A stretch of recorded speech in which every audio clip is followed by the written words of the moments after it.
Nesse vídeo eu falo sobre o que realmente significa qualidade, que é um conceito que varia entre definições como satisfação do cliente, superação de expectativas, atender a requisitos, né? Porque a qualidade pode ser subjetiva em alguns contextos e objetiva em outros. E o que pode acontecer quando as definições da qualidade elas não são compreendidas corretamente e aplicadas de acordo com o contexto. E sobre definições de termos, é importante que, de modo geral, entendamos o significado das palavras e o contexto que elas são utilizadas. Então, no momento que eu entendo o significado de um termo e alinho com as pessoas à minha volta o significado desse termo para que todos estejam alinhados, né, com relação ao que se entende por aquele termo, a comunicação ela ocorre de forma mais eficaz, desenvolvimento do raciocínio também, e sempre observando o contexto também em que o termo ele é inserido, é utilizado. Porque uma mesma palavra, em vários contextos, ela pode assumir vários significados também. E quando eu penso no significado de um termo, o primeiro que me vem em mente é o vento. Isso é algo que marcou bastante, pessoalmente, no primário. Eu lembro quando a professora de ciências explicou o que significava vento. E, segundo ela, vento é o ar em movimento. E eu jamais esqueci essa definição. E passado o tempo, consultando os dicionários, e vários deles, eu noto que em todos, pelo menos em todos os quais eu consultei, o vento também era o ar em movimento. Então muda um pouco a forma como ele é descrito, como sendo ar em movimento. Então é o movimento natural do ar na atmosfera, deslocamento do ar atmosférico, corrente de ar que se move, etc. Muda a forma, mas o significado ele é sempre o mesmo. É o ar em movimento. Então, nesses dois contextos, no contexto da sala de aula e dos dicionários, muda a forma, mas o conteúdo é o mesmo, né? O vento é o ar em movimento. Mas, e consultando a literatura mais especializada, ou das áreas onde o vento ele é tratado de outra maneira, como por exemplo na aviação civil ou na meteorologia, são contextos onde o vento ele é uma variável mensurável e da qual dependem até mesmo a vida das pessoas, né? E nesses contextos eu vejo que o vento ele também é o ar em movimento. Eles também descrevem o vento como o ar em movimento de uma forma mais detalhada, um pouco mais complexa do que os dicionários e a professora do primário, mas ele continua sendo o ar em movimento, né? Movimento horizontal do ar, movimento do ar, movimento do ar. Então, nesses contextos, o vento continua sendo o ar em movimento. Então, na prática, podemos observar os efeitos do vento no nosso cotidiano, mesmo sem sermos pilotos ou trabalharmos com meteorologia. O vento, ele, em alguns contextos, ele é uma variável crítica, como eu comentei, mas ele acaba sempre sendo o ar em movimento. Então, independente do contexto, o significado dele é sempre o mesmo. Eu posso entender o vento como sendo o ar em movimento, independente do contexto. E falando agora sobre qualidade, os dicionários dizem que, bom, de modo geral, eles trazem dois contextos, dois significados para qualidade. Então, o primeiro, pegando aqui o primeiro dicionário, é a propriedade, atributo ou condição natural de uma pessoa ou coisa que a distingue das outras. Ou seja, por exemplo, eu, na qualidade de um especialista, afirmo que. Então, esse é um atributo, uma condição. Ou então, excelência e mérito. Então, tal coisa tem qualidade, tal coisa não tem qualidade. Outro dicionário afirma, considerando essa segundo contexto, que qualidade é o grau de excelência. Então, da mesma forma que o dicionário anterior, que fala em excelência, esse acrescenta uma variável, que é o grau de excelência. Então, eu posso ter mais excelência, menos excelência, uma excelência graduada, por assim dizer. O outro dicionário, ele ele omite essa questão da excelência, trata apenas dos atributos, e os outros dois dizem que é excelência, o grau de excelência de algo também. Então, de modo geral, eu posso afirmar que eles concordam que qualidade seja a excelência ou mérito de algo. E o que dizem as literaturas especializadas, né? Então, primeiro exemplo. Qualidade seria a totalidade dos requisitos e características de um produto ou serviço que estabelece sua capacidade de satisfazer determinadas necessidades. Então, capacidade de satisfazer determinadas necessidades. O segundo é o grau no qual um conjunto de características satisfaz requisitos. E o outro, atender às necessidades dos stakeholders, considerando tanto as características do produto quanto a experiência de uso. Então, agora falando um pouco sobre essas definições, né? Então, a ASQ afirma que é a capacidade de satisfazer determinadas necessidades. E a ISO, satisfazer requisitos. Bom, aqui eu vejo um ponto de atenção, porque eu posso satisfazer requisitos, mas sem satisfazer necessidades.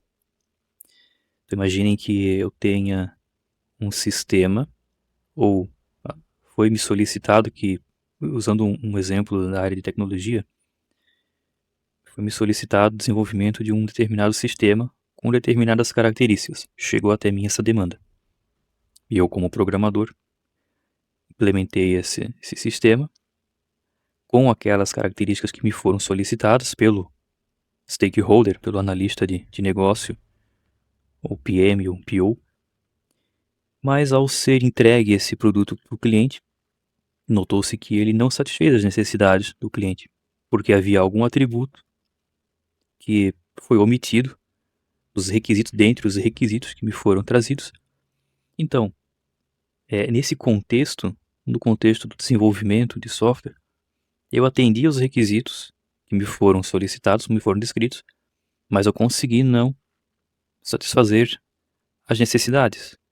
Isso é possível? E aqui, no caso da ISO 25010, a definição de qualidade nela depende de dois conjuntos, né, são dois cenários, por assim dizer. Existe a qualidade do produto e a qualidade em uso. Então, eu tenho características do meu produto que dizem respeito à qualidade do produto e outras características que dizem respeito à qualidade em uso. Então, para que eu conclua que há qualidade no meu produto, eu preciso primeiro alinhar quais seriam os parâmetros das características do produto e da qualidade em uso. E avaliar o meu produto com relação a isso. Então, eu posso, no fim, usando o exemplo anterior, entregar um produto que contenha qualidade como produto. Ele satisfez os requisitos definidos, mas a experiência de uso não foi legal. Eu não satisfiz as necessidades do meu cliente. Por algum motivo, algum aspecto não funcional, que não for atendido, que não for levantado. Então eu consigo, nesse contexto aqui, ter qualidade sobre um aspecto e não ter com relação ao outro.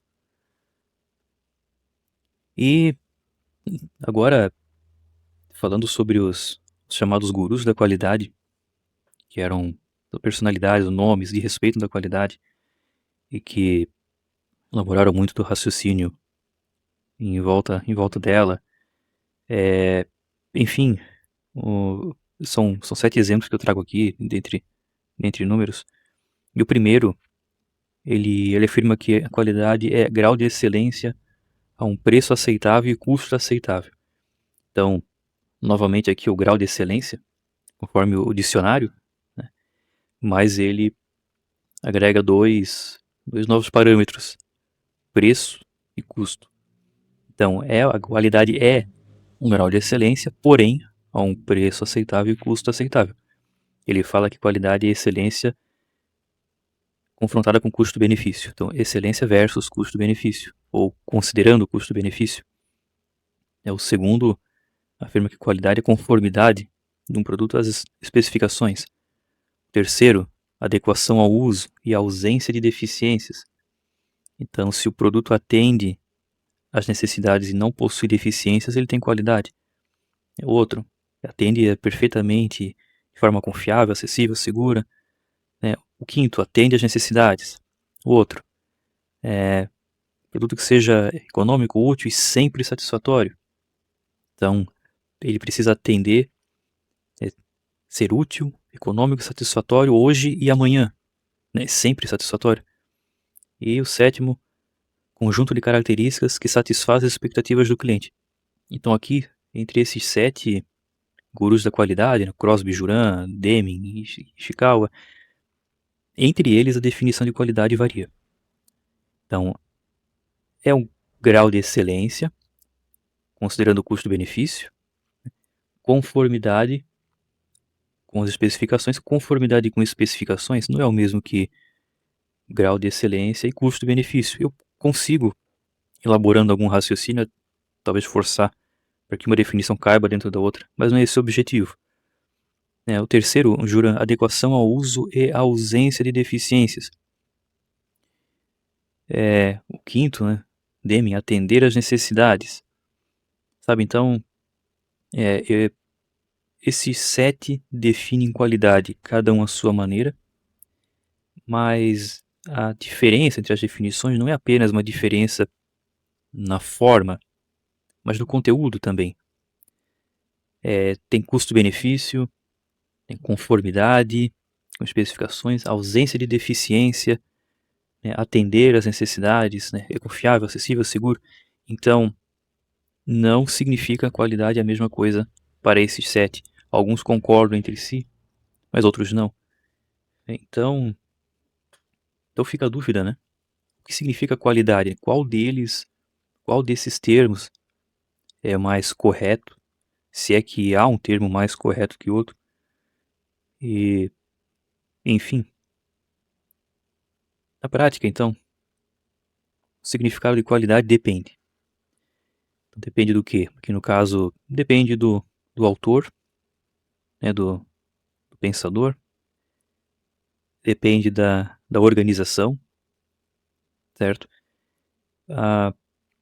Normalmente disse que qualidade é satisfação do cliente, que é satisfazer o cliente, mas aqui eu vejo que não necessariamente. Sabe, Crosby afirma que qualidade é conformidade do produto às suas especificações. Então, mas eu posso ter um produto que atenda às especificações e eventualmente não satisfazer o cliente, ou não satisfazer a todos os clientes.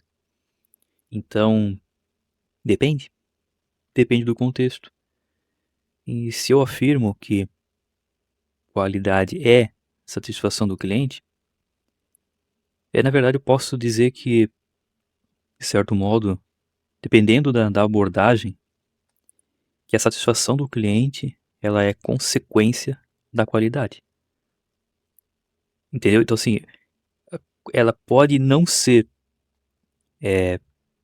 um meio, mas um fim. Eu posso ter, ou vou usar o exemplo do Crosby.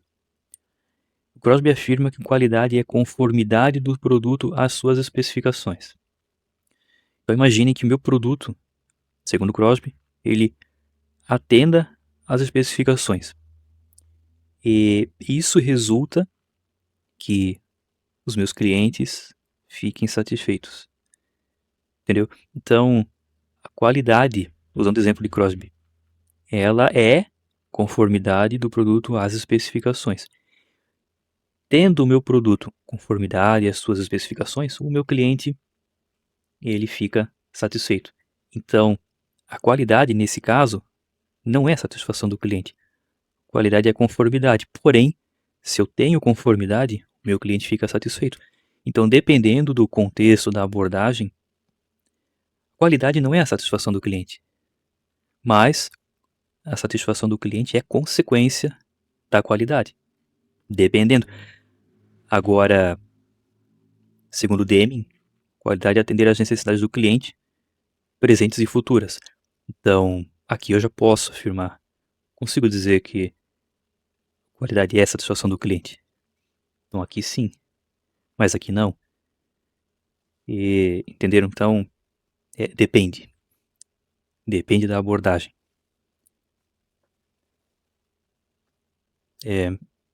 Falando um pouco agora sobre experiência e dando um exemplo prático do que é qualidade e um efeito prático do que ocorre quando cada um utiliza um conceito, uma visão de qualidade. Imaginem, isso é um caso real vivenciado por mim, desenvolvimento de sistemas de software. Então esse é o contexto. Então, a gente acredita que nesse contexto todos tenham a mesma visão de qualidade, mas isso nem sempre ocorre. Então, imaginem o seguinte cenário verídico. Eu tenho um sistema já, como a gente rotula na área, um sistema legado, um sistema já há muito tempo no mercado, construído com uma tecnologia já de muito tempo. E esse sistema, ele funcionava da seguinte forma. O programador, imagine que aqui é um exemplo de uma tela. Esse programador, ele cria os campos na tela. E ele cria esses campos em ordem. Então, o primeiro campo que é solicitado a criação fica na primeira posição, o segundo na segunda e assim sucessivamente. E ocorria nessa empresa situações como essa. Então, foram criados vários campos de impostos, em seguida outros campos de parâmetros quaisquer que sejam, e em determinado momento surgiu um novo imposto. O campo do imposto foi criado, mas por ter este imposto surgido após a criação de outros parâmetros, o imposto ficou longe dos outros impostos. Então imagina que se eu preciso configurar um imposto em um determinado produto, por exemplo, e eu acesso a tela onde eu espero encontrar os campos de impostos, eu acesso a tela, encontro os campos dos 3 primeiros impostos, não acho o quarto imposto, acredito que ele não exista. E não parametrizo. Mas na verdade esse imposto ele existe, mas está fora de ordem. Isso, pensando em usabilidade, é ruim. Mas por que essa empresa funcionava dessa forma? Porque havia um dispositivo que gerava as telas automaticamente do sistema. Então o programador ele não criava o campo propriamente. Ele entrava nesse sistema, esse gerador de telas, e lá dizia que precisava de um novo campo. Dava um comando e a tela era gerada novamente com aquele campo novo. Então a consequência disso era que se eu gerasse N campos e amanhã mais um, o campo gerado amanhã ele apareceria no rodapé, no final da fila dos campos, porque a ordem de criação foi essa. Isso era ruim em termos de usabilidade, mas era assim que funcionava, por uma questão de talvez custo, certo? Então o sistema perdia qualidade, na minha opinião, né? Eu como testador de sistemas na época, isso para mim atrapalhava muito. E eu costumava pontuar esse tipo de situação. Olha, o campo foi gerado fora de ordem. Esse campo devia ser colocado mais acima. E isso costumava gerar algum atrito, porque eu pontuava essa situação e a pessoa devolvia a tarefa para mim dizendo, olha, é uma tela gerada. E como tal, não tem como eu colocar o campo abaixo dos outros. E era a explicação. E isso me incomodava um pouco.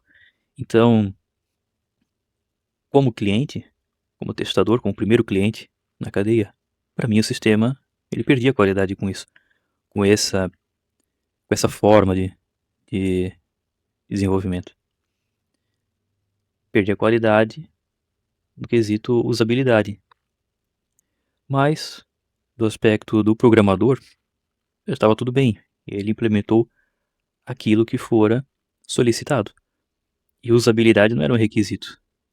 Então era pedido um campo, ele implementava o campo estando ok, para ele havia qualidade, os requisitos estavam atendidos. Para ele havia qualidade, mas para o testador não. E como se resolve isso? Será que tem solução? Porque o chamado gerador de telas, ele não seria abandonado. Então, em tese, isso é uma situação que jamais seria corrigida ou alterada. Então, então eu acabei conversando um certo dia com um programador daqueles, reclamando, né, da dificuldade. E comentei, né, poxa vida, podia ter um Ctrl F nessa tela, né? A gente tecla Ctrl F como no navegador, num editor de textos, digita o nome do campo e ele encontra. E aí ele comentou, fulano programou isso. Poxa, que legal, então libera isso em produção, né? A gente não consegue eliminar o gerador de telas, ou seja, o conceito continuará sendo o mesmo, os campos continuarão fora de ordem, porém, eu acrescentando uma funcionalidade nova, acabo somando qualidade. Eu melhoro a usabilidade do sistema, porque basta que o usuário tecle Ctrl F, digite o nome do campo e ele encontra, mesmo que seja fora de ordem. Então assim eu ganho qualidade. Não consegui reordenar os campos, mas eu acrescento uma funcionalidade, um recurso, que faz com que meu usuário perceba melhora, né, no sistema no quesito usabilidade e agrego qualidade dessa forma. Será? E bom, foi testada aquela funcionalidade, não havia nenhum erro foi identificado e, portanto, foi liberado em produção. Então, eu testei, não encontrei erro algum e sem erros a funcionalidade pôde ser liberada em produção. Bom, até que um dia o Ctrl F deixou de funcionar e, conversando com o programador, ele informou que havia surgido um erro em uma tela específica de um cliente, um único cliente, com uma tela específica de uso exclusivo dele, regras de negócio próprias, e aquele cliente identificou uma falha na tela e, depurando, investigando, constatou-se que era consequência do Ctrl F, porque o Ctrl F interferia num elemento do core, como se diz, do sistema, algo a nível de tecnologia. Então resolveram remover o Ctrl F para que fosse removido o erro. Então, esse cliente, quando ele identificou a falha no sistema, para ele o sistema perdeu qualidade. E de modo geral, pode se entender dessa forma. Um erro a mais é um tanto de qualidade a menos. Então, removendo-se a funcionalidade, o sistema voltou a ter qualidade, certo? Correto? De acordo com um dos pensadores, qualidade é ausência de deficiência. Então, se eu removo uma deficiência, eu tenho mais qualidade. Só que tem um porém, né?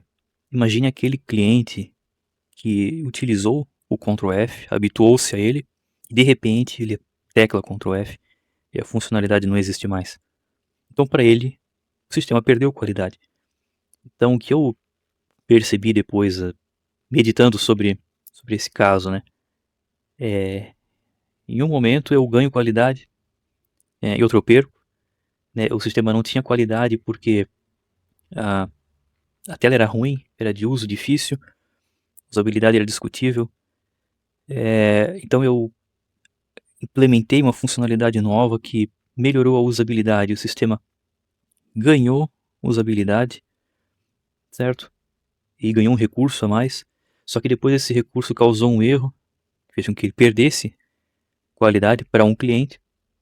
E depois, removendo a funcionalidade, o sistema, tendo menos erros, voltou a ter qualidade. Só que ele perdeu uma funcionalidade. Então, assim, vejam que dentro de uma mesma empresa, de uma mesma entrega, são várias as visões de qualidade. Aqui no começo, a gente pode entender que lucro ou custo-benefício não tem relação com qualidade, certo? Porque era utilizado o gerador de telas para que o desenvolvimento fosse mais rápido, e, consequentemente, o custo menor. Só que o gerador de telas também me entregava telas padronizadas. E esse padrão de telas, mesmo que com campos desordenados, é um padrão, e padronização também é qualidade, dependendo do contexto, sabe? Então, dependendo do momento, dependendo da etapa, dependendo do ator, eu posso considerar, segundo a visão dele, eu consigo enxergar a qualidade ali. O programador que implementava só aquilo que fora pedido, ou, na verdade, que não implementava, que não considerava usabilidade como aspecto, ele também não estava errado, de certo modo, né? Não tinha o que fazer. Ele utilizava a ferramenta que era definida no gerador de telas, ele implementava com sucesso a funcionalidade, né? Porém, para o usuário, para o testador, aquela usabilidade, aquilo não era suficiente. Então, assim, do ponto de vista dele, do programador, ele também estava certo. Então, no fim, todos ali tinham tinha a sua razão, seu tanto de razão. Mas no fim, o cenário era caótico dessa forma, né? Nesse contexto, eu, tínhamos uma empresa grande, com processos definidos, pessoas qualificadas, conhecíamos as pessoas bem intencionadas. Eu gosto de citar isso porque eu, como testador, no início, quando novo na empresa, eu observava essas situações do programador que liberava e dizia, não pediram para que eu fizesse a ordenação dos campos, e foi o que pediram. Eu enxergava aquilo como um certo relapso, sabe? Isso não é possível, que precisa pedir para que alguém posicione, que organize, que ordene os campos. Mas depois de um tempo, quando eu passei a entender o conceito de gerador de telas, que me explicaram, então eu passei a ver de outra forma. Senão realmente há razão para que a coisa seja dessa forma. Não é a forma correta. Pelo menos do ponto de vista de um cliente que eu via. Podia ser diferente, mas também não estava errado, de tudo errado. Porque se a empresa resolve que a partir daquele momento os campos deveriam ser organizados, ordenados, provavelmente o tempo de entrega aumentaria. E o custo, de repente, também. E será que o cliente está disposto a esperar mais? Será que ele está disposto a pagar mais? Então, era uma empresa com pessoas bem intencionadas, mas que, no contexto geral, era uma situação onde cada um parecia que todos tinham razão. O gerente que solicitava e não questionava, não citava a parte de usabilidade, o programador que implementava só o que fora solicitado no que diz respeito às funcionalidades, o testador que muitas vezes era visto como alguém chato, né, no termo procurando pelo em ovo, citava que ordene o campo, mas o programador não tinha como reordenar aquele campo. E todos eles tinham sua parcela de razão. Mas como então que numa empresa onde haviam, de modo geral, hum, boas intenções, qualificação, estrutura, por que cada um parecia enxergar a qualidade à sua forma? David Garvin, um dos grandes nomes da qualidade, ele em um de seus estudos observou que diferentes empresas e por vezes diferentes áreas dentro de uma mesma empresa, elas definiam ou entendiam qualidade de formas diferentes. E ele observou isso e constatou que, embora as definições ou os entendimentos fossem diferentes, conseguimos agrupar essas definições em alguns grupos, ou seja, elas, embora diferentes, possuem certas similaridades. E ele criou então o conceito de abordagem da qualidade. E, segundo Garvin, nós teríamos 5 abordagens para a qualidade, onde cada abordagem dessa é um contexto, uma forma de entender a qualidade e, por consequência, resulta em uma definição de qualidade diferente da outra. E então, quando se fala em o que significa qualidade, o que é qualidade, quando surge essa pergunta, automaticamente deve surgir uma segunda, que é: qual é a abordagem? Então, para que eu responda o que significa qualidade, eu preciso entender qual o contexto, qual a abordagem da qualidade que está sendo questionada. A primeira abordagem da qualidade é a abordagem transcendental, que é quando eu enxergo qualidade em determinado produto, mas não consigo definir com exatidão por que aquele produto tem qualidade. Então é a excelência universalmente reconhecida, como por exemplo um relógio suíço. Então, um relógio suíço ele é visto como uma peça de qualidade, mas eu não posso afirmar que ele tem qualidade porque tem mais precisão na marcação de horas do que um relógio a quartzo, porque relógios a quartzo são extremamente precisos, mais precisos do que um relógio mecânico suíço. Então, um relógio barato, ele pode ter mais precisão que um relógio suíço. Então, eu não posso usar um argumento de precisão. Mas, mesmo assim, eu enxergando um relógio suíço, afirmo que ele tem qualidade. Eu não sei porquê, mas tem. Da mesma forma, uma joia. Eu, muitas vezes, não consigo... Um leigo não consegue definir qual atributo daquela joia corrobora a qualidade. Mas ele enxerga aquilo como algo de qualidade, algo precioso. Outra abordagem da qualidade é baseada no produto, que é quando o produto ele é considerado como tendo qualidade de acordo com a quantidade de determinado atributo ou ingrediente. Então, por exemplo, um chocolate com mais cacau teria mais qualidade que um chocolate com menos cacau. Então, um tapete com mais qualidade teria mais nós por polegada. Um tecido com mais qualidade ele teria mais fios, ou um carro com mais qualidade tem mais opcionais. Um sistema de computador teria mais qualidade por ter mais recursos. Então, a abordagem baseada no produto segue essa visão. Mais atributos desejados ou desejáveis, ou mais ingredientes, define como algo de mais qualidade. A qualidade baseada no usuário é aquela que consiste em, basicamente, satisfazer as necessidades do cliente ou do usuário.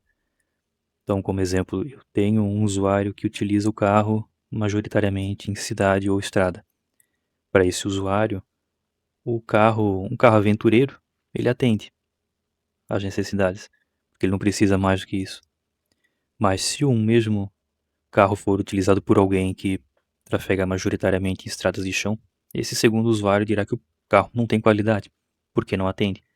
Então ele precisaria de um carro mais, mais off-road.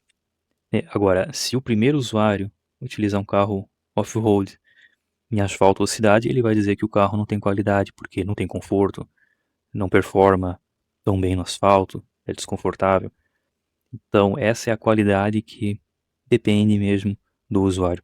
Eu posso ter um produto que atenda muito bem a um perfil de usuário, mas não atenda ao outro.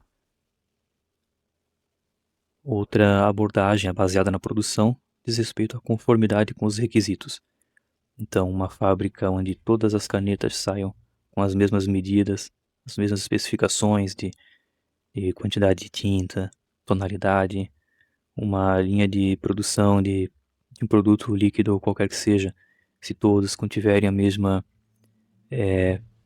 composição, se as embalagens tiverem mesma característica, se contiverem o mesmo volume, então eu posso afirmar que há qualidade naquele produto e na minha linha de produção.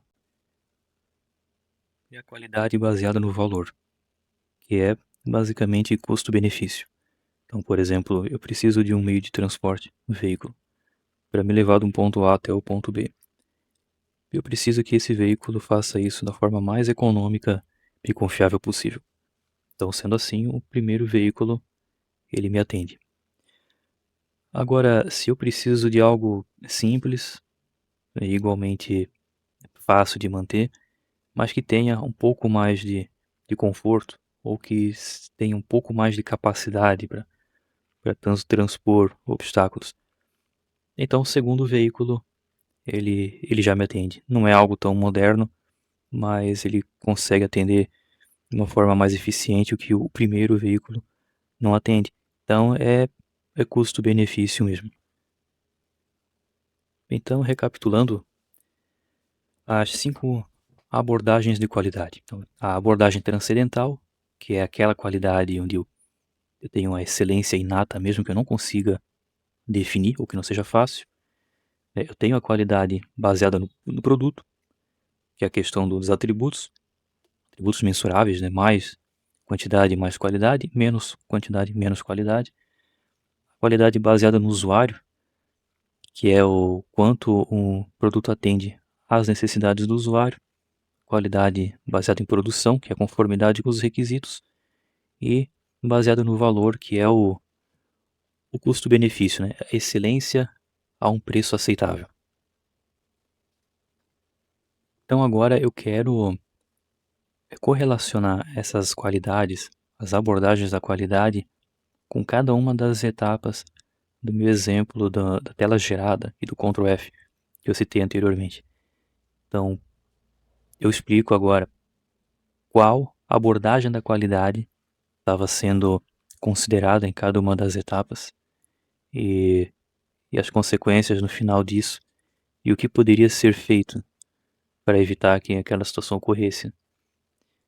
Então, a questão da tela gerada do sistema legado.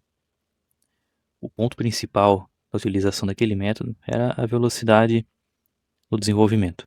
Então, era uma abordagem baseada na produção. Então, a empresa adotava uma abordagem baseada na produção. Então, eu tinha um padrão na geração de telas. Então, todas as telas eram uniformemente iguais, né? O desenvolvimento era feito em velocidade adequada. Então, havia velocidade na entrega, padronização nas telas, né? Pouca variação. Então, questão de custo, padronização e eficiência, porém, era ignorado a experiência do usuário. Sobre a dificuldade em encontrar os campos, né? O testador que não encontrava os campos com facilidade. Então, essa era basicamente a abordagem baseada no usuário. O usuário, utilizando o sistema, ele considerou que não atendia de forma satisfatória e me questionou. Essa abordagem, então, ela, nesse caso, entrou em conflito com a abordagem baseada em produção, né, que é uma abordagem válida, né, só que conflitava com as necessidades do usuário. Então, foi implementado o Ctrl F, uma abordagem baseada no produto. Então, como eu comentei, a abordagem baseada no produto é aquela onde você considera um produto como tendo qualidade na medida em que ele tenha mais quantidades de determinado atributo.